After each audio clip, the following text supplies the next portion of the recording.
ನಾನು ಇಂದಿರಾ ರೆಡ್ಡಿ ಕರ್ನಾಟಕ ರಾಷ್ಟ್ರ ಸಮಿತಿ ಪಕ್ಷದ ಕೋಲಾರ ಜಿಲ್ಲಾ ಉಸ್ತುವಾರಿ.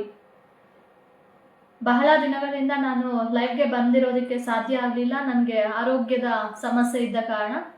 ಆದರೆ ಇವಾಗ ನಾನು ಸಂಪೂರ್ಣವಾಗಿ ಗುಣಮುಖಳಾಗಿದ್ದೀನಿ.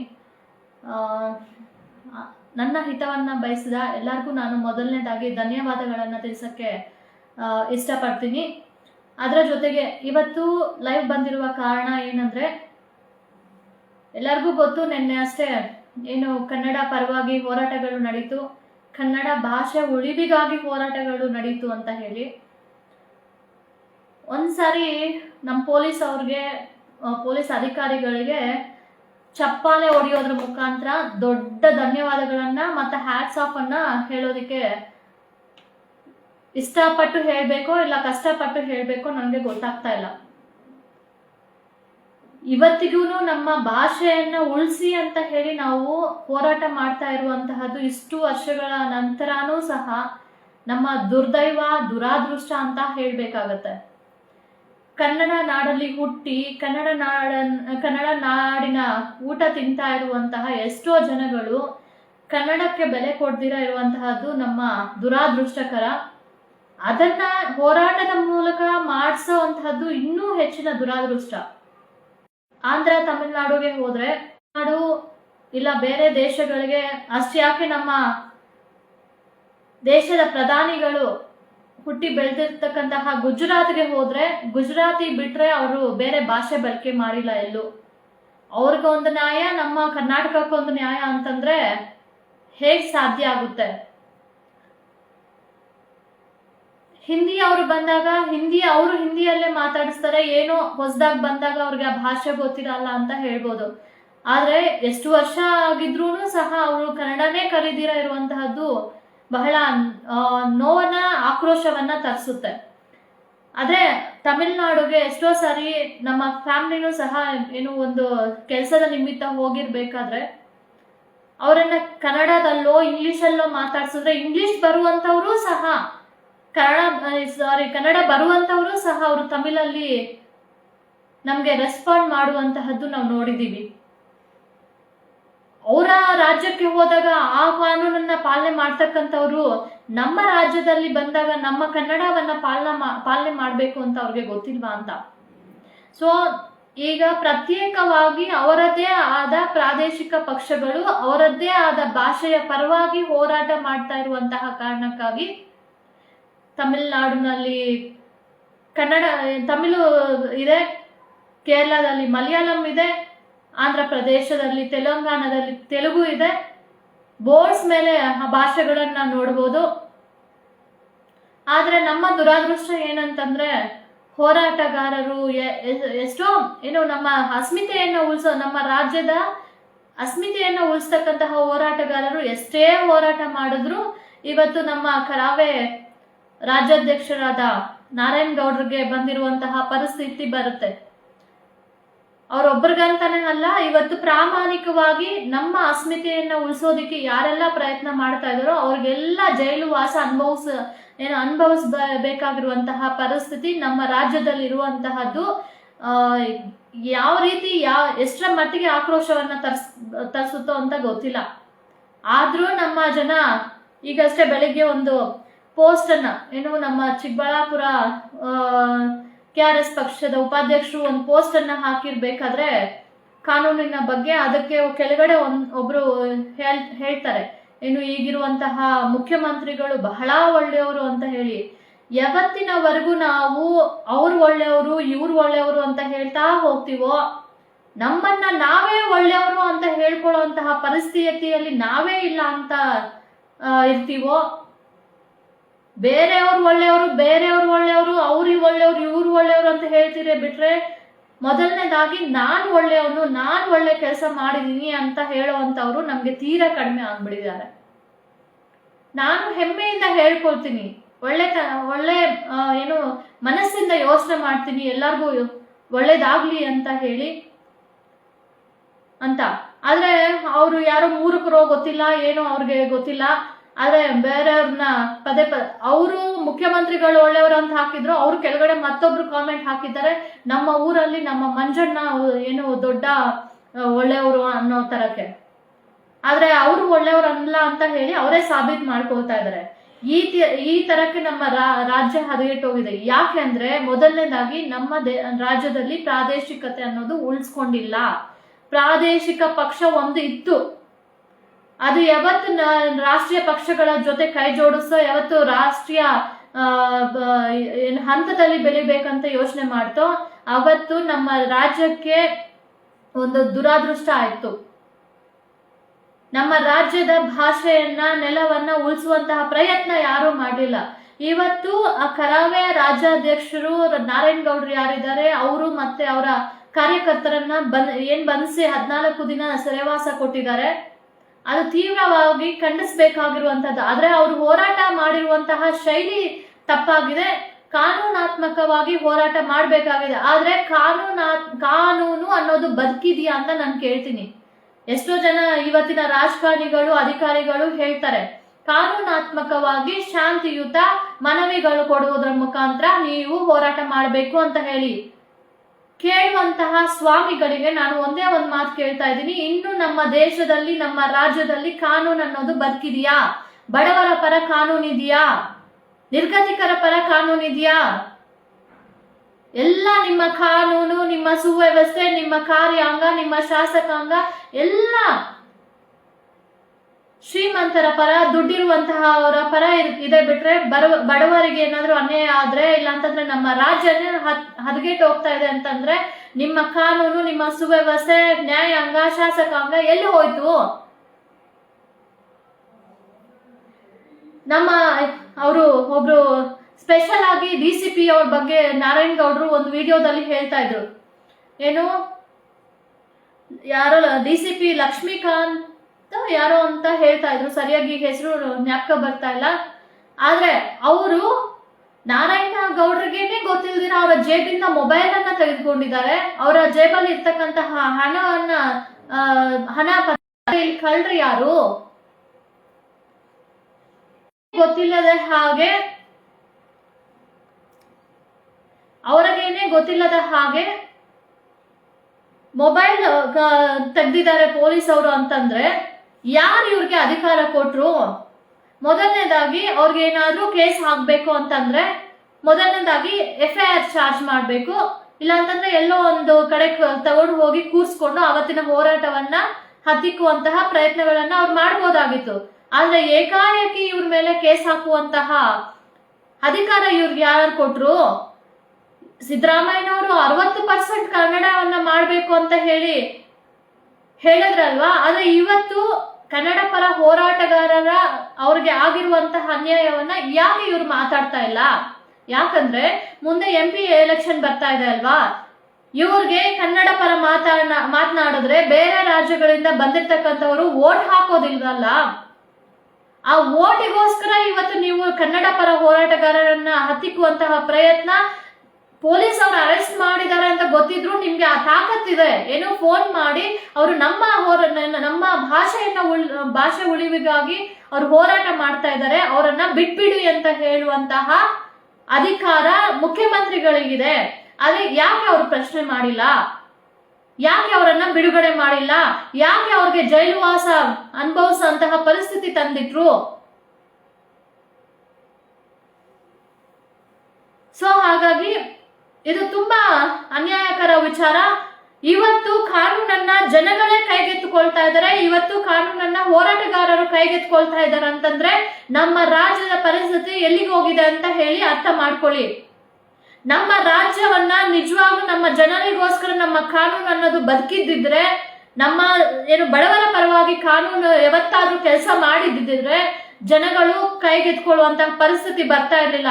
ಒಂದು ಮನವಿ ಕೊಟ್ಟಿದ ತಕ್ಷಣ, ಒಂದು ದೂರು ಕೊಟ್ಟಿದ ತಕ್ಷಣ ಅವರ ಅಹವಾಲು ಏನು ಅಂತ ಸ್ವೀಕಾರ ಮಾಡಿ ಅದನ್ನ ಪರಿಷ್ಕರಣೆ ಮಾಡಿ ಕೊಟ್ಟಿದ್ದಿದ್ರೆ ಜನಗಳಿಗೆ ಈ ಕಾನೂನು, ಸುವ್ಯವಸ್ಥೆ, ಕಾರ್ಯಾಂಗ, ಶಾಸಕಾಂಗ ಮೇಲೆ ಒಂದು ನಂಬಿಕೆ ಅನ್ನೋದು ಬರ್ತಾ ಇತ್ತು. ಆದ್ರೆ ಇವತ್ತು ಯಾರಿಗೂ ಆ ನಂಬಿಕೆ ಅನ್ನೋದಿಲ್ಲ. ಇನ್ನು ಪೊಲೀಸ್ ಸ್ಟೇಷನ್ ಮೆಟ್ಲು ಹತ್ತಿದ್ರೆ ಯಾವ ಸುಳ್ಳು ಕೇಸ್ ಹಾಕಿ ಫಿಟ್ ಮಾಡ್ತಾರೋ ನಮ್ಮ ನಮ್ಮನ್ನ ಅನ್ನೋ ತರಕ್ಕೆ ಭಯ ಪಡುವಂತಹ ವಾತಾವರಣ ನಿರ್ಮಾಣ ಆಗಿದೆ. ಇನ್ನೂನು ಅದೇ ಮಾತು ಮಾತಾಡ್ತಾರೆ. ಈ ಮುಖ್ಯಮಂತ್ರಿಗಳು ನಿನ್ನೆ ಕೋಲಾರಲ್ಲಿ ಒಂದು ಸ್ಟೇಟ್ಮೆಂಟ್ ಅನ್ನ ಕೊಟ್ಟಿದ್ದಾರೆ. ಏನು, ಯಾರೆಲ್ಲ ಜನರ ಆಗ್ಲಿ ಇಲ್ಲಂತಂದ್ರೆ ಬೇರೆ ಯಾರೇ ಆಗ್ಲಿ ಕಾನೂನನ್ನ ಕೈಗೆತ್ಕೊಂಡ್ರೆ ತೀವ್ರವಾಗಿ ಅವ್ರಿಗೆ ಪನಿಷ್ಮೆಂಟ್ ಆಗ್ಬೇಕು ಅಂತ ಹೇಳಿ. ಇವ್ರಿಗೆ ಮೊದಲನೇದಾಗಿ ಆ ಮಾತು ಹೇಳೋದಕ್ಕೆ ಅಧಿಕಾರ ಇದೆಯಾ? ನಿಜವಾಗ್ಲೂ ಕಾನೂನು ಅನ್ನೋದು ಜನಪರ ಇದೆಯಾ? ಆ ಮಾತು ಹೇಳೋಕ್ಕಿಂತ ಮೊದಲು ಜನರು ಎಷ್ಟು ಏನು ಸಂಕಷ್ಟಗಳನ್ನ ಅನುಭವಿಸ್ತಾ ಇದ್ದಾರೆ ಅಂತ ಹೇಳಿ ಇವರು ಯಾವತ್ತಾದ್ರೂ ಯೋಚನೆ ಮಾಡಿದಾರಾ? ಇವ್ರಿಗೇನು ಕಂಫರ್ಟ್ ಆಗಿ ಲಕ್ಸುರಿ ಆಗಿ ಬದುಕ್ತಾ ಇದಾರೆ, ಇವರ ಶಾಸಕರು ಲಕ್ಸುರಿ ಆಗಿ ಬದುಕ್ತಾ ಇದಾರೆ, ಇವ್ರಿಗೆ ಹೆಂಗ್ ಗೊತ್ತಾಗತ್ತೆ? ಯಾರೋ ಒಬ್ಬ ಆಯೋಗರು ಬಂದು ಹಿಂಗ್ ನಡೀತಾ ಇದೆ ಅಂತ ಹೇಳಿ ಒಂದು ಫೈಲ್ ತೋರಿಸಿದ ತಕ್ಷಣ ಸೈನ್ ಮಾಡುವಂತಹ ಇವ್ರುಗಳಿಗೆ ಹೇಗೆ ಸಾರ್ವಜನಿಕರ ಬಡವರ ಕಷ್ಟಗಳು ಗೊತ್ತಾಗುತ್ತೆ? ಆ ಸ್ಟೇಟ್ಮೆಂಟ್ ಪಾಸ್ ಮಾಡಿದ್ದು ನಮ್ಗೆ ತೀವ್ರವಾಗಿ ತೀವ್ರ ಆಕ್ರೋಶ ಬರುವಂತ ಆಯ್ತು. ಅದರ ಜೊತೆಗೆ ಇವತ್ತು ಅವರು ಜೈಲಿಗೆ ಹೋಗ್ತಾ ಇರ್ಬೇಕಾದ್ರೆ ನನ್ಗಂತೂ ತುಂಬಾ ದುಃಖಕರ ಆಯ್ತು. ಅಂದ್ರೆ ಅವ್ರು ಹೋರಾಟ ಮಾಡಿದ್ದು ಶೈಲಿ ಇವತ್ತು ಏನು ನಮ್ಗೆ ಸಂವಿಧಾನ ಕೊಟ್ಟಿದೆ ಶಾಂತಿಯುತ ಹೋರಾಟಗಳು ಅಂತ ಹೇಳಿ, ಬಹುಶಃ ಆ ತರ ಹೋರಾಟ ಮಾಡಿದ್ರೆ ಇವತ್ತಿಗೂ ನ್ಯಾಯ ಸಿಗಲ್ಲ ಅನ್ನೋ ರೀತಿಯಲ್ಲಿ ಇವತ್ತು ಕನ್ನಡ ಪರ ಹೋರಾಟಗಾರರು ಈ ರೀತಿ ಮಾಡಿದ್ರೆ ಹೇಳಿ ಸಾಕಾಗಿರುತ್ತೆ, ಮನವಿಗಳು ಕೊಟ್ಟು ಸಾಕಾಗಿರುತ್ತೆ, ಹಾಗಾಗಿ ಏನೂ ಬದಲಾವಣೆ ಆಗ್ಲಿಲ್ಲ ಅಂತ ಹೇಳಿ ನಾವು ಜೈಲಿಗೆ ಹೋದ್ರು ಅವ್ರಿಗೆ ಗೊತ್ತಿರತ್ತೆ. ಹೋರಾಟ ಮಾಡಕ್ ಹೋಗೋಕ್ಕಿಂತ ಮೊದಲು ನಿಮ್ಮ ಪೊಲೀಸ್ ಅಧಿಕಾರಿಗಳು ಹೇಗೆ, ನೀವು ಹೇಗೆ, ರಾಜಕಾರಣಿಗಳು ಹೇಗೆ ಅಂತ ಎಲ್ಲರಿಗೂ ಗೊತ್ತಿರತ್ತೆ. ಗೊತ್ತಿದ್ದು ನಾವು ಜೈಲಿಗೆ ಹೋದ್ರೂ ಪರವಾಗಿಲ್ಲ, ನಾವು ಏನಾದ್ರೂ ಪರವಾಗಿಲ್ಲ ಅಂತ ಹೇಳಿ ಹೋರಾಟ ಮಾಡೋದಿಕ್ಕೆ ಹೋಗಿರ್ತಕ್ಕಂತಹದ್ದು ಅವರ ಧೈರ್ಯ ಮಾಡಿ ಹೋಗಿದ್ದಾರೆ. ಇವತ್ತು ನಮ್ಮ ದುರಾದೃಷ್ಟ ಏನಂದ್ರೆ ನಮ್ಮ ರಾಜ್ಯದಲ್ಲೇ ಹುಟ್ಟಿರುವಂತಹ ಇವ್ರುಗಳು ನಮ್ಮ ಪ್ರಾಣಗಳನ್ನ ತೆಗೆದು ನಮ್ಮ ಬಡವರ ಜನಗಳ ಬೆವರಿನ ದುಡ್ಡನ್ನ ತೇಗ್ತಾ ಮತ್ತೆ ಅವರ ಕುತ್ತಿಗೆ ಮೇಲೆ ಕಾಲಿಟ್ಟು ತುಳಿದು ಅವರ ಜಮೀನ್ಗಳನ್ನ ತೆಗೆದುಕೊಂಡು ಮಾಡ್ತಾ ಇರುವಂತಹದ್ದು. ಆದ್ರೆ ಇದರ ಮುಖಾಂತರ ನಾನು ಕನ್ನಡ ಪರ ಹೋರಾಟಗಾರರಿಗೆ ಕೇಳ್ಕೊಳ್ಳೋದಿಷ್ಟೇ, ನೀವು ಮಾಡಿರುವಂತಹದ್ದು ಸರಿ ಇದೆ. ನಾವು ಸಾಕಷ್ಟು ಹೋರಾಟಗಳನ್ನ ಮಾಡಿದೀವಿ, ಆದ್ರೂ ಸಹ ಮಾಧ್ಯಮದವರು ಏನ್ ಮಾಡಿದ್ರ ಅಂತ ಬಂದು ಕೇಳ್ತಾರೆ. ರಾಜಕಾರಣಿಗಳು ನೀವು ಗೆದ್ದು ಬಿಡ್ತೀರಾ ಅಂತ ಕೇಳ್ತಾರೆ. ಗೆಲ್ತೀವೋ ಬಿಡ್ತೀವೋ ಈಗ ಹೋರಾಟ ಅನ್ನೋದು ಪ್ರಾಮಾಣಿಕವಾಗಿ ಮಾಡ್ಬೇಕು ಅಂತ ಇಳಿದಾಗ ಗೆಲ್ಲೋದು ಬಿಡೋದು ಅದು ಸಹಜ, ನಿರಂತರವಾಗಿ ನಡೆಯುವಂತಹ ಪ್ರೋಸೆಸ್. ಇವತ್ತು ಈ ಪಕ್ಷದವರು ಅಧಿಕಾರದಲ್ಲಿದ್ದಾರೆ ಅಂತಂದ್ರೆ ನಾಳೆ ಮನವನ್ನ ಗೆದ್ರೆ ಬೇರೆ ಪಕ್ಷದವರು ಅಧಿಕಾರಕ್ಕೆ ಬರ್ತಾರೆ. ಇವ್ರಿಗೂ ಗೆಲುವು ಅನ್ನೋದು ಶಾಶ್ವತ ಅಲ್ಲ, ಅವ್ರಿಗೂ ಗೆಲುವು ಅನ್ನೋದು ಶಾಶ್ವತ ಅಲ್ಲ. ಆದ್ರೆ ನೀವು ಬರೀ ಕನ್ನಡ ಭಾಷೆಗಷ್ಟೇ ದಯವಿಟ್ಟು ಸೀಮಿತ ಆಗ್ಬೇಡಿ. ನೀವಾಗ್ಲಿ ನಾವಾಗ್ಲಿ ಒಂದೇ ತರಕ್ಕೆ ಹೋರಾಟ ಮಾಡ್ತಾ ಇರೋದ್ರಿಂದ ಈ ರಾಜಕೀಯ ವ್ಯವಸ್ಥೆಯನ್ನ ಕಿತ್ತೊಗೆಯುವಂತಹವರೆಗೂ ನಾವು ಹೋರಾಟ ಮಾಡಬೇಕಾಗಿದೆ. ನಾವು ಯಾವುದೇ ಕಾರಣಕ್ಕೂ ಯಾರ ಭ್ರಷ್ಟರ ಜೊತೆಯಲ್ಲೂ ಕೈ ಜೋಡಿಸಿಲ್ಲ, ಎಲ್ಲೂ ಹಣದ ಬೇಡಿಕೆ ಇಟ್ಟಿಲ್ಲ, ಪ್ರಾಮಾಣಿಕವಾಗಿ ಹೋರಾಟ ಮಾಡ್ಕೊಂಡು ಬರ್ತಾ ಇದೀವಿ. ಭ್ರಷ್ಟಾಚಾರ, ಲಂಚ ಮುಕ್ತ ಹೀಗೆ ವ್ಯವಸ್ಥೆಯನ್ನ ನಿರ್ಮಾಣ ಮಾಡಲು ಹೊರಟಿದೀವಿ. ಇವರೆಲ್ಲ ಅಧಿಕಾರಿಗಳು ಮತ್ತೆ ಈ ರಾಜಕೀಯ ವ್ಯಕ್ತಿಗಳು ಮನಸ್ಸು ಮಾಡಿದ್ರೆ ಇದು ಭ್ರಷ್ಟಾಚಾರ ನಿಲ್ಲಿಸುವಂತಹದ್ದು ಬಹಳ ದೊಡ್ಡ ವಿಚಾರ ಏನಲ್ಲ. ಆದ್ರೆ ಇವರುಗಳೇ ಅದರಲ್ಲಿ ಮುಳುಗಿರೋ ಕಾರಣಕ್ಕಾಗಿ ಜನಗಳಿಗೆ ಫೀಡ್ ಮಾಡ್ತಾ ಇದ್ದಾರೆ. ಅದು ಸಾಧ್ಯನೇ ಇಲ್ಲ ಭ್ರಷ್ಟಾಚಾರ ನಿಲ್ಲಿಸೋದು ಅಂತ ಹೇಳಿ. ಯಾಕಂದ್ರೆ JCB ಪಕ್ಷಗಳ ಕಾರ್ಯಕರ್ತರುಗಳೇ ಬ್ರೋಕರ್ಸ್ ಆಗಿ ಅಲ್ಲಿ ಕೆಲಸ ಮಾಡ್ಬೇಕಾದ್ರೆ, ಕೂತ್ಕೊಂಡಿದ್ದ ಜಾಗದಲ್ಲಿ ಹಣ ದುಡಿಬೇಕಾದ್ರೆ ಅವ್ರು ಹೇಗೆ ಭ್ರಷ್ಟಾಚಾರ ನಿಲ್ಲಿಸೋದಿಕ್ಕೆ ಸಾಧ್ಯ ಆಗುತ್ತಂತ ಹೇಳಕ್ ಸಾಧ್ಯ? ಇವತ್ತೆಲ್ಲ ನಾಶ ಮಾಡಿ ಇಟ್ಟಿದ್ದಾರೆ. ನಾವು ನೆಮ್ಮದಿಯಾಗಿ ಬದುಕೋದಿಕ್ಕೆ ಮನೆಯಿಂದ ಹೆಜ್ಜೆ ಆಚೆ ಇಟ್ರೆ ಏನಾಗುತ್ತೋ, ನಮ್ಮ ಮೇಲೆ ಯಾವ ಕೇಸ್ ಆಗುತ್ತೋ, ಯಾರು ಬಂದು ಯಾವ ಕೇಸ್ ಫಿಟ್ ಮಾಡ್ಬಿಡ್ತಾರೋ ಅವ್ರು ಬಚಾವ್ ಆಗೋದಕ್ಕೆ ಅನ್ನುವಂತಹ ಭಯದ ವಾತಾವರಣದಲ್ಲಿ ಇವತ್ತು ನಾವು ಬದುಕ್ತಾ ಇದೀವಿ. ಸೊ ಇದೆಲ್ಲ ಸರಿ ಹೋಗ್ಬೇಕಂದ್ರೆ ರಾಜಕೀಯ ವ್ಯವಸ್ಥೆ ಅನ್ನೋದು ಸರಿ ಹೋದ್ರೆ ಅವತ್ತು ಸಂಘಟನೆಗಳ ಹೋರಾಟಗಳು ಬೇಕಾಗಿಲ್ಲ. ಯಾವ ಸಂಘಟನೆಯನ್ನು ಇರ್ಬೇಕಾಗಿರುವಂತ ನೆಸೆಸಿಟಿ ಇಲ್ಲ, ರಾಜಕೀಯ ವ್ಯವಸ್ಥೆ ಒಂದು ಇದ್ರೆ. ಅಂದ್ರೆ ಇವತ್ತು ಇಷ್ಟು ಹಲವಾರು ಸಂಘಟನೆಗಳು ಆಗ್ತಾ ಇದೆ ಅಂತಂದ್ರೆ ಈ ರಾಜಕಾರಣಿಗಳು ಸಂಘಟನೆಗಳ ಕಾರ್ಯಕರ್ತರುಗಳನ್ನು ಸಹ ಒಂದು ತಪ್ಪು ದಾರಿ ಹಿಡಿಯುವ ಹಾಗೆ ಮಾಡ್ತಾ ಇದ್ದಾರೆ. ದುಡ್ಡಿನ ಆಸೆ ತೋರಿಸುವಂತದ್ದು. ಯಾಕಂದ್ರೆ ಒಬ್ರು ಪ್ರಾಮಾಣಿಕವಾಗಿ ಹೋರಾಟ ಮಾಡಬಹುದು, ಮತ್ತೆ ಅದೇ ತರ ಮನಸ್ಥಿತಿ ಮತ್ತೊಬ್ಬರಿಗೆ ಇರೋದಿಲ್ಲ. ಅವ್ರನ್ನ ಕೊಂಡ್ಕೊಳ್ಳುವಂಥದ್ದು, ಅವ್ರಿಗೆ ಆಸೆ ತೋರಿಸುವಂತದ್ದು, ಆಸ್ತಿ ಪಾಸ್ತಿ ಕೊಡ್ತೀವಿ ಅಂತ ಹೇಳುವಂಥದ್ದು, ಏನೋ ಒಂದು ಮಾಡಿ ಕಾರ್ಯಕರ್ತರುಗಳನ್ನ, ಹೋರಾಟಗಾರರನ್ನ ದಿಕ್ಕು ತಪ್ಪಿಸುವಂತಹ ಪ್ರಯತ್ನಗಳನ್ನ ಮಾಡ್ತಾ ಇದ್ದಾರೆ. ಅವರು ರಾಜರು ಬಂದಿದ್ದಾರೆ, ಸೊ ಹಾಗಾಗಿ ಕೈ ಕೊಟ್ಕೊಂಡು ಸರ್ ಸರ್ ಸರ್ ಸರ್ ನಮ್ಮ ಮನವಿ ಸ್ವೀಕಾರ ಮಾಡಿ, ನಮ್ಗೆ ಈ ಕೆಲಸ ಆಗ್ಬೇಕಾಗಿದೆ, ಆ ಕೆಲಸ ಆಗ್ಬೇಕಾಗಿದೆ ಅಂತ ಕೇಳುವಂತಹ ಪರಿಸ್ಥಿತಿಯಲ್ಲಿ ಇವತ್ತು ನಾವಿದ್ದೀವಿ. ಅವರು ನಮ್ಮ ಸೇವಕರು ಅಂತ ಹೇಳಿ ನಾವೇ ಆಯ್ಕೆ ಮಾಡ್ಕೊಂಡು ವಿಧಾನಸೌಧವರೆಗೂ ಕಳ್ಸಿದೀವಿ ಅಂತಂದ್ರೆ ನಮ್ಮ ಸೇವೆ ಮಾಡೋದಿಕ್ಕೋಸ್ಕರ ನಾವು ಯಾವೊಬ್ಬ ಹೋರಾಟ ಆದ್ರೂ ಆತರ ಅನ್ಕೊಂಡಿದೀರಾ? ನಮ್ಮ ಸೇವಕ ಬರ್ತಾ ಇದ್ದಾನೆ, ನಮ್ಮ ಹಿತವನ್ನ ಕಾಯ್ಬೇಕಾಗಿರುವಂತಹ ಸೇವಕ, ನಮ್ಮ ಸೇವೆಗಾಗಿ ನಾವು ಆಯ್ಕೆ ಮಾಡಿ ಕಳ್ಸಿರುವಂತಹ ಇವರು, ನಾವು ಕೈ ಕಟ್ಕೊಂಡು ಅವ್ರ ಹತ್ರ ಯಾಕೆ ಬೇಡ್ಕೋಬೇಕು? ನಾವ್ ಯಾಕೆ ಅವ್ರು ಕೂತ್ಕೊಂಡ್ರೆ ನಾವು ನಿಂತ್ಕೊಂಡಿರ್ಬೇಕು ಅಂತ ಯಾವೊಬ್ಬ ಹೋರಾಟಗಾರರಾಗ್ಲಿ, ಯಾವೊಬ್ಬ ಮನುಷ್ಯನಾಗ್ಲಿ ಯೋಚನೆ ಮಾಡಿದ್ರೆ ಅವ್ರು ಇವತ್ತು ಅಷ್ಟು ಐಷಾರಾಮಿಯಾಗಿ ಅವರು ಅವರ ಮಕ್ಕಳು, ಅವ್ರ ಹೆಂಡತಿಯರು ಬದುಕುವಂತಹ ವಾತಾವರಣ ಇರ್ಲಿಲ್ಲ. ಇವತ್ತು ಉದ್ಯೋಗಗಳು ಸಿಗ್ತಾ ಇಲ್ಲ, ಉಚಿತ ಶಿಕ್ಷಣ ಇಲ್ಲ, ಉಚಿತ ಆರೋಗ್ಯ ಇಲ್ಲ, ಎಲ್ಲಿ ಹೋದ್ರು ಲಂಚ. ಇದೆಲ್ಲ ನಿಂತ್ರೆ ಯಾಕೆ ಜನಗಳು ಸಂಪಾದನೆ ಮಾಡಿರುವಂತಹ ಹಣ ಅವರ ಜೇಬಲ್ಲಿ ಉಳಿಯಲ್ಲ ಅಂತ ಹೇಳಿ ನಾನ್ ಚಾಲೆಂಜ್ ಮಾಡಿ ಕೇಳ್ತೀನಿ. ಒಂದು ಉದಾಹರಣೆ ಹೇಳ್ಬೇಕಾದ್ರೆ, ಮೊನ್ನೆ ಅಷ್ಟೇ ನಮ್ಮ ಒಂದು ವಾಹನಕ್ಕೆ ಒಂದು FC ಮಾಡಿಸ್ಬೇಕು ಅಂತ ಹೇಳಿ ನನ್ಗೆ ಆ ವಿಚಾರ ಯಾರೋ ಜೊತೆ ಮಾತಾಡಿದಾರೆ ಅಂತ ಹೇಳಿ ನನ್ಗೆ ಗೊತ್ತಿರ್ಲಿಲ್ಲ. ನಮ್ಮ ಮನೆಯವರು ಬೇರೆಯವ್ರ ಜೊತೆ, ಏನೋ ಬೇರೆ ಪಕ್ಷದ ಕಾರ್ಯಕರ್ತರ ಜೊತೆ, ಯಾವ ಪಕ್ಷ ಅಂತ ಹೇಳೋದು ಬೇಡ, ಆ ಪಕ್ಷದ ಕಾರ್ಯಕರ್ತರ ಜೊತೆ ಯಾಕಂದ್ರೆ ಅವರು RTO ಕಚೇರಿಯಲ್ಲಿ ಈ ತರ ಏನೋ ಲೈಸೆನ್ಸ್ ಮಾಡಿಸ್ತೀನಿ, ಅದು ಮಾಡಿಸ್ತೀನಿ, ಇದು ಮಾಡಿಸ್ತೀನಿ ಅಂತ ಹೇಳಿ ಹೋಗಿ ಅವರು ಸಹ ಹಣ ಸಂಪಾದನೆ ಮಾಡ್ಕೊಳ್ಳುವಂತಹ ಒಂದು ಕಾರ್ಯವೈಖರಿಯನ್ನ ಬೆಳೆಸ್ಕೊಂಡಿದ್ದಾರೆ.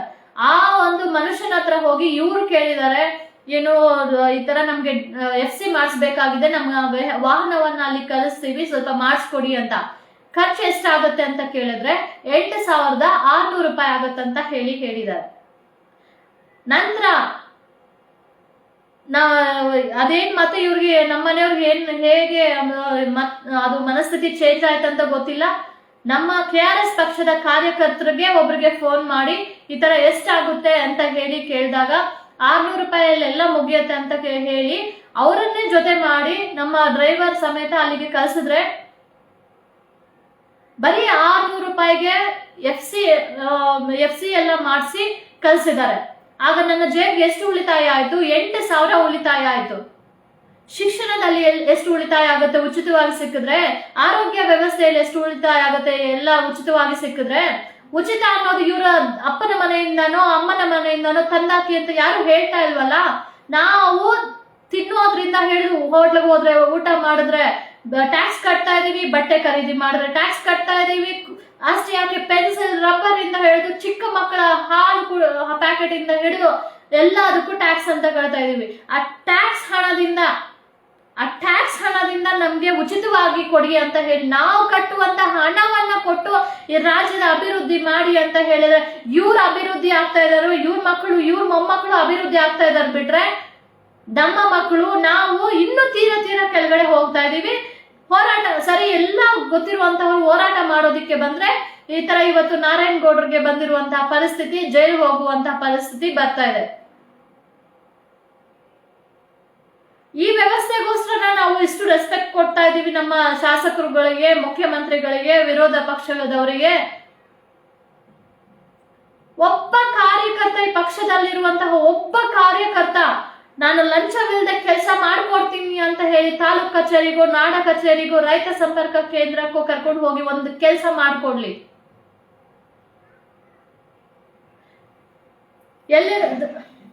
ಈ ಕನ್ನಡ ಅಸ್ಮಿತೆಯನ್ನ ಉಳಿಸೋದಿಕ್ಕೆ ಕರ್ನಾಟಕ ರಾಷ್ಟ್ರ ಸಮಿತಿ ಪಕ್ಷ ಸತತವಾಗಿ 4 ವರ್ಷಗಳಿಂದ ಕೆಲಸ ಮಾಡ್ತಾ ಬರ್ತಾ ಇದೆ. ಸೊ ಹಾಗಾಗಿ ಯಾರೋ ಅಯೋಗ್ಯರು ಪ್ರಶ್ನೆ ಮಾಡುವಂತಹ ಒಂದೇ ಒಂದು ಪ್ರಶ್ನೆಗೆ ನಾನು ಉತ್ತರ ಕೊಡೋದಿಕ್ಕೆ ಬಯಸ್ತೀನಿ. ಏನು ಗೆದ್ದು ಬಿಡ್ತೀರಾ, ಅದು ಮಾಡ್ಬಿಡ್ತಾರ, ಇದು ಮಾಡ್ಬಿಡ್ತಾರ? ಗೆಲ್ಲೋದಿಕ್ ನಾವು ಬಂದಿಲ್ಲ. ಗೆಲ್ತೀವೋ ಬಿಡ್ತೀವೋ ಹೋರಾಟ ನಿರಂತರವಾಗಿ ಮಾಡೋದಕ್ಕೆ ಬಂದಿದೀವಿ. ಪ್ರಾಣಗಳನ್ನ ಒತ್ತೆ ಇಟ್ಟಾದ್ರೂ ನಾವು ನಮ್ಮ ಹೋರಾಟಗಳನ್ನ ಮುಂದುವರಿಸ್ತೀವಿ. ಗೆಲುವ ಅಧಿಕಾರ ಅನ್ನೋದು ನಿಮಗ್ ಬೇಕಾಗಿರುವಂತದ್ದು. ಇವತ್ತು MLA ಏನ್ ಕೆಲಸ ಮಾಡ್ತಾ ಇದಾರೋ, ನಮ್ಮ ಪಕ್ಷದ ಸಾಮಾನ್ಯ ಕಾರ್ಯಕರ್ತರು MLA ಹತ್ರ ಹೋದ್ರೆ ಏನ್ ಕೆಲಸ ಮಾಡಿಸ್ತಾರೆ ಅವರು? ಸಾರ್ವಜನಿಕರು ಏನ್ ಹೇಳ್ತಾರೆ?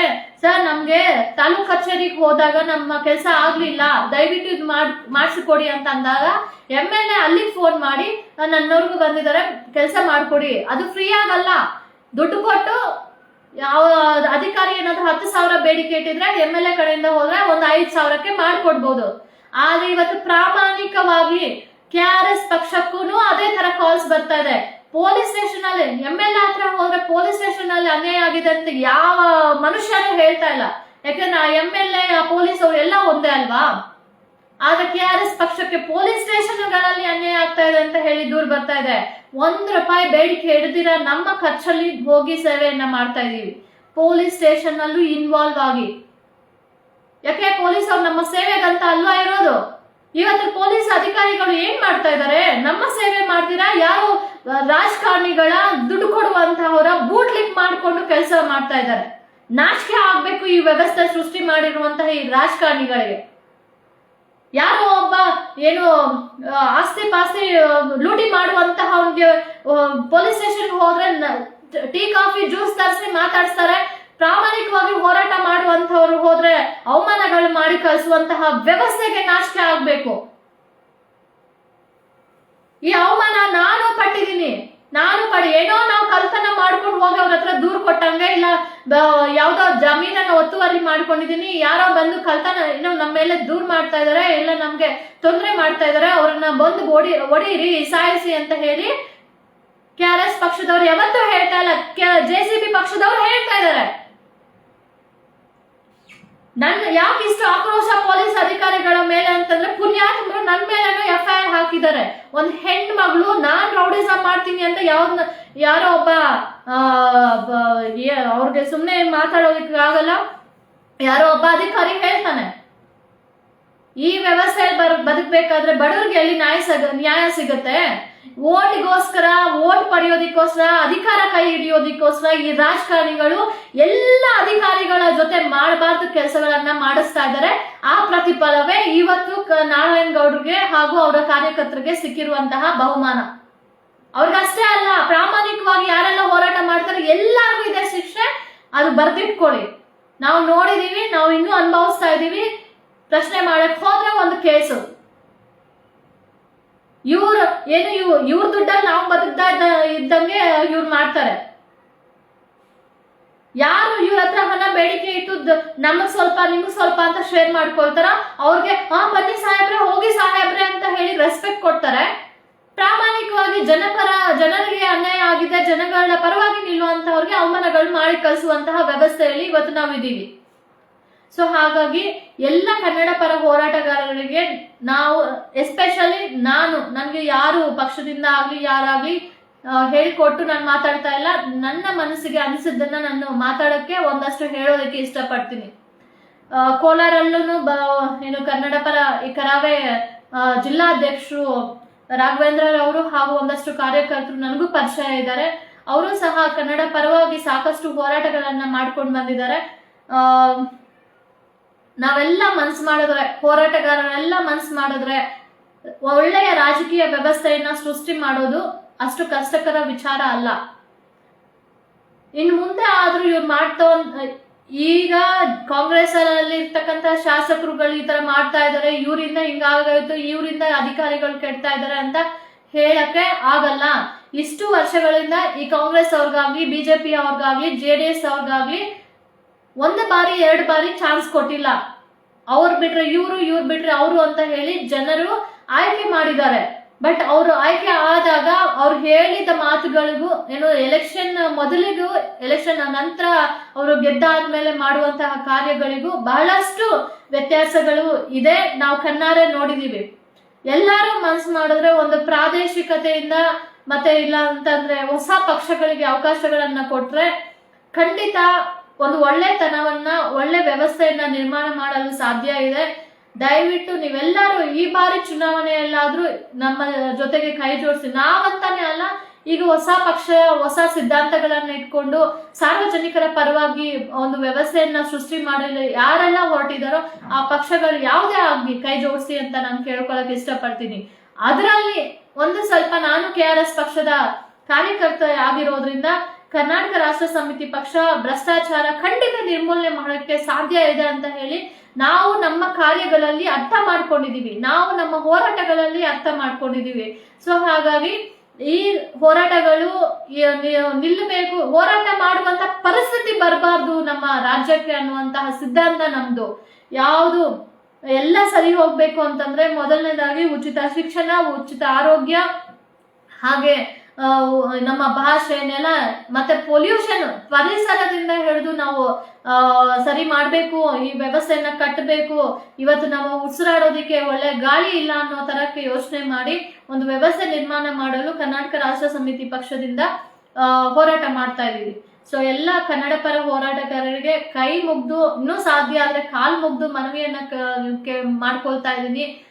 KRS ಪಕ್ಷದ ಜೊತೆಗೆ ಕೈ ಜೋಡಿಸಿ ಎಲ್ಲರೂ ಸೇರಿ ನೀವು ಇವತ್ತು ಏನ್ ಹೋರಾಟ ಮಾಡ್ತಾ ಇದ್ದೀರಾ, ಒಂದು ರಾಜಕೀಯ ವ್ಯವಸ್ಥೆ, ಒಂದು ರಾಜಕೀಯ ಪಕ್ಷ, ಒಳ್ಳೆಯ ಪಕ್ಷ ಅಧಿಕಾರಕ್ಕೆ ಬಂದ್ರೆ ಏನೆಲ್ಲ ಮಾಡಬಹುದು, ಸಂಘಟನೆಗಳು ಮಾಡದಿರ ಇರುವಂತಹ ಕೆಲಸಗಳನ್ನ ಹೇಗೆ ಮಾಡೋದಕ್ಕೆ ಸಾಧ್ಯ ಅಂತ ಹೇಳಿ ಕರ್ನಾಟಕ ರಾಷ್ಟ್ರ ಸಮಿತಿ ಪಕ್ಷ ಪ್ರೂವ್ ಮಾಡಿ ತೋರಿಸುತ್ತೆ. ಒಂದೇ ಒಂದು ಅವಕಾಶ ನಮ್ಗೆ ಎಲ್ಲರಿಗೂ ಕೊಡಿ ಅಂತ ನಿಮ್ಮೆಲ್ಲರಲ್ಲೂ ನಾನು ಕೇಳ್ಕೊಳ್ತಾ ಇದ್ದೀನಿ. ಕನ್ನಡ ಪರ ಹೋರಾಟಗಾರರಿಗಂತೂ ಎಸ್ಪೆಷಲಿ ನಾನು ಕಾಲ್ ಮುಗ್ದಾದ್ರೂ ಕೇಳ್ಕೊಳ್ತೀನಿ, ನಾವು ಇಷ್ಟು ದಿನ ಕಷ್ಟಪಟ್ಟಿರುವಂತಹ ಇದಕ್ಕೆ ಒಂದು ಬಾರಿ ಆದ್ರೂ ನಮ್ಮ ಜೊತೆ ಕೈ ಜೋಡಿಸಿ ಈ ಹೋರಾಟಗಳನ್ನ ಮಾಡೋಣ. ಎಲ್ಲರೂ ಸೇರಿ ಎಲ್ಲರ ಹಿತವನ್ನ ಕಾಪಾಡೋಣ. ಎಸ್ಪೆಷಲಿ ಕಾನೂನು ಸುವ್ಯವಸ್ಥೆ ಏನಿದೆ ಇದನ್ನ ಕಾಪಾಡುವಂತಹ ನಿಟ್ಟಿನಲ್ಲಿ ನಮ್ಮ ಬಾಬಾ ಸಾಹೇಬ್ ಅಂಬೇಡ್ಕರ್ ಅವರು ಕೊಟ್ಟಿರುವಂತಹ ಸಂವಿಧಾನದ ಅಡಿಯಲ್ಲಿ ಶಾಂತಿಯುತ ಹೋರಾಟಗಳನ್ನ ಮಾಡ್ತಾ ಈ ಬ್ರಿಟಿಷರ ವಾರಸುದಾರರಿಗೆ, ಅಂದ್ರೆ ಇವತ್ತು ರಾಜಕಾರಣಿಗಳು, ಅಧಿಕಾರಿಗಳು ನಮ್ಮ ಜನರೇ, ಏನು ನಮ್ಮ ರಾಜ್ಯದ ಜನರೇ, ಇವರು ನಮ್ಮ ಅಣ್ಣ ತಮ್ಮಂದಿರೇ, ಅಕ್ಕ ತಂಗಿಯರೇ ಅಂತ ಮರ್ತು ಬ್ರಿಟಿಷ್ ಅವರ ವಂಶಸ್ಥರು ಅನ್ನೋ ತರಕ್ಕೆ ಬಿಹೇವ್ ಮಾಡ್ತಾ ಇದಾರಲ್ಲ, ಇವ್ರಿಗೆ ತಕ್ಕ ಪಾಠ ಕಲಿಸುವಂತಹ ಕೆಲಸಗಳು ಆಗ್ಬೇಕಾಗಿದೆ. ಸೊ ಇದೆಲ್ಲ ಆಗ್ಬೇಕು ಅಂತಂದ್ರೆ ಎಲ್ಲರೂ ಒಗ್ಗಟ್ಟಾಗಿ ಒಂದು ಒಳ್ಳೆಯ ವ್ಯವಸ್ಥೆಗೋಸ್ಕರ ಹೋರಾಟ ಮಾಡುವಂತಹ ಪರಿಸ್ಥಿತಿ ಇಂದು ಉಂಟಾಗಿದೆ. ದಯವಿಟ್ಟು ಕೈ ಜೋಡಿಸಿ ಮುಂಬರುವ ಚುನಾವಣೆಗಳಲ್ಲಿ ನಿಮ್ಮೆಲ್ಲರ ಸಹಾಯ ಹಸ್ತ ನಮ್ಗೆ ನೀಡಿ ಅಂತ ಈ ಮೂಲಕ ಎಲ್ಲ ಕರ್ನಾಟಕ ರಾಷ್ಟ್ರ ಸಮಿತಿ ಪಕ್ಷದ ಮೂಲಕ ನನ್ನ ಪರವಾಗಿ ವೈಯಕ್ತಿಕವಾಗಿ ನಾನು ಒಂದು ಕಾರ್ಯಕರ್ತೆಯಾಗಿ ನಿಮ್ಮೆಲ್ಲರಲ್ಲೂ ಬೇಡ್ಕೊಳ್ತಾ ಇದ್ದೀನಿ. ಸೊ ಇದರಲ್ಲಿ ಏನಾದ್ರೂ ಯಾರಿಗಾದ್ರೂ ಪ್ರಾಮಾಣಿಕ ಅಧಿಕಾರಿಗಳಿಗೆ, ಪ್ರಾಮಾಣಿಕ ರಾಜಕಾರಣಿಗಳಿಗೆ ನನ್ನಿಂದ, ನನ್ನ ಮಾತುಗಳಿಂದ ಹರ್ಟ್ ಆಗಿದ್ರೆ ದಯವಿಟ್ಟು ಕ್ಷಮಿಸಿ. ಪ್ರಾಮಾಣಿಕರಿಗೆ ನನ್ನ ಮಾತುಗಳು ಅನ್ವಯ ಆಗೋದಿಲ್ಲ. ಅನ್ಯಾಯ ಮಾಡುವಂತವ್ರಿಗೆ, ಪಾಪಿಗಳಿಗೆ, ಈ ಭ್ರಷ್ಟರಿಗೆ, ಇವ್ರಿಗೆ ಮಾತ್ರ ನನ್ನ ಮಾತುಗಳು ಅನ್ವಯ ಆಗುತ್ತೆ. ಇವತ್ತು ನೀವು ಜೈಲಲ್ಲಿ ಹಾಕಿರುವಂತವ್ರಿಗೂ ಒಂದು ಫ್ಯಾಮಿಲಿಗಳಂತ ಇರುತ್ತೆ. ಆ ಫ್ಯಾಮಿಲಿಗಳಲ್ಲಿ ಗಂಡಂದ್ರು ಅಲ್ಲ, ಅವರ ಅಕ್ಕ ಏನು ಅಣ್ಣನೋ ತಮ್ಮನೋ ಜೈಲಿಗೆ ಹೋದಾಗ ಅಕ್ಕಪಕ್ಕ ಮನೆಯವರು ಏನು ಇವ್ರು ಹೋರಾಟ ಮಾಡಿ ಯಾರನ್ನೋ ಸಾಯಿಸಿ ಜೈಲಿಗೆ ಹೋಗ್ತಾ ಇರೋದಲ್ಲ, ಆದ್ರೂ ಅಕ್ಕಪಕ್ಕ ಮನೆಯವರು ಅವರನ್ನ ಹೇಗೆ ಮಾತಾಡ್ತಾರೆ, ಹೇಗೆ ಟ್ರೀಟ್ ಮಾಡ್ತಾರೆ ಅನ್ನೋದು ನಿಮ್ಗೆ ಗೊತ್ತಿಲ್ಲ ಅಂತ ಕಾಣುತ್ತೆ. ನಿಮ್ಗೇನು ಆರಾಮಾಗಿ ದುಡ್ಡು ಬರ್ತಾ ಇದೆ, ಮನೆಯಲ್ಲಿ ಕುತ್ಕೊಳ್ತೀರಾ, ಇಲ್ಲ ಇಷ್ಟ ಇದ್ರೆ ಕೆಲಸ ಮಾಡ್ತೀರಾ, ಇಲ್ಲಾಂದ್ರೆ ಎಲ್ಲೋ ಯಾರೋ ತೆರಿಗೆ ಕಟ್ಟಿ ನಿಮ್ಗೆ ಸಂಬಳ ಕೊಡ್ತಾರೆ, ಏನ್ ಬೇಕಾದ್ರೂ ಮಾಡ್ಬೋದು ಅಂತ ಇರ್ಬೋದು. ಆದ್ರೆ ಹೋರಾಟಗಾರರು ಬೀದಿಗೆ ಬಂದು ಹೋರಾಟ ಮಾಡೋದು ಅಷ್ಟು ಸುಲಭ ಅಲ್ಲ. ಬಿಸಿಲು ಗಾಳಿ ಅಂತ ಲೆಕ್ಕಿಸದೆ ಇವತ್ತು ಬಂದು ಹೋರಾಟ ಮಾಡಿರುವಂತವ್ರಿಗೆ ನೀವು ಕೊಟ್ಟಿರುವಂತಹ ಬಹುಮಾನ, ಅದು ನಿಮ್ಮ ರಾಜ್ಯದ ಅಣ್ಣ ತಮ್ಮಂದರಿಗೆ ಕೊಟ್ಟಿರುವಂತಹ ಬಹುಮಾನ. ನೀವು ಆ ಸ್ಥಾನಗಳಲ್ಲಿ ಕೂತ್ಕೊಳ್ಳೋಕೆ ನಾಲಾಯಕ್ ಅಂತ ಹೇಳಕ್ ಇಷ್ಟಪಡ್ತೀನಿ. ಸೊ ಇದೆಲ್ಲ ಕಾಪಾಡ್ಬೇಕಂದ್ರೆ ನಾವೆಲ್ಲರೂ ಸರಿ ಒಗ್ಗಟ್ಟಾಗ್ಬೇಕು. ಪ್ರಾಮಾಣಿಕರೆಲ್ಲ ಒಂದು ಕಡೆ ಬಂದು ಹೋರಾಟ ಮಾಡುವಂತಹ ಪರಿಸ್ಥಿತಿ ಉಂಟಾಗ್ಬೇಕು. ಕಡಿಮೆ ಸಂಖ್ಯೆಯಲ್ಲಿ ಏನೇ ಹೋರಾಟ ಮಾಡಿದ್ರು ಅದಕ್ಕೆ ಬಲ ಬರುವುದಿಲ್ಲ. ಅದನ್ನ ಈಸಿಯಾಗಿ ನೆಗ್ಲೆಕ್ಟ್ ಆಗಿ ಡಸ್ಟ್ಬಿನ್ ಅಲ್ಲಿ ಪೇಪರ್ ಹಾಕೋ ರೀತಿ ನಮ್ಮನ್ನೆಲ್ಲ ಪರಿಗಣಿಸ್ತಾರೆ ಇವರು. ಸೊ ಹಾಗಾಗಿ ದೊಡ್ಡ ಸಂಖ್ಯೆಯಿಂದ ಹೋರಾಟ ಮಾಡಿದ್ರೆ ಏನಾದ್ರೂ ಸಾಧನೆ ಮಾಡುವಂತಹ ಒಂದು ಅವಕಾಶ ಸಿಗುತ್ತೆ. ದಯವಿಟ್ಟು ನಮ್ಮ ಜೊತೆ ಕೈ ಜೋಡಿಸಿ ಅಂತ ಈ ಮೂಲಕ ಕೇಳ್ತಾ ಈ ವಿಡಿಯೋವನ್ನ ಹೆಚ್ಚು ಶೇರ್ ಮಾಡಿ ಎಲ್ಲರಿಗೂ ನಮ್ಮ ಕನ್ನಡ ಜನತೆಗೆ ತಲುಪಲಿ ಅಂತ ನಾನು ನಿಮ್ಮೆಲ್ಲರಲ್ಲೂ ನಾನು ಕೇಳ್ಕೊಳ್ತಾ ಈ ಲೈವ್ ಅನ್ನ ಮುಕ್ತಾಯ ಮಾಡ್ತಾ ಇದ್ದೀನಿ. ನಮಸ್ಕಾರ.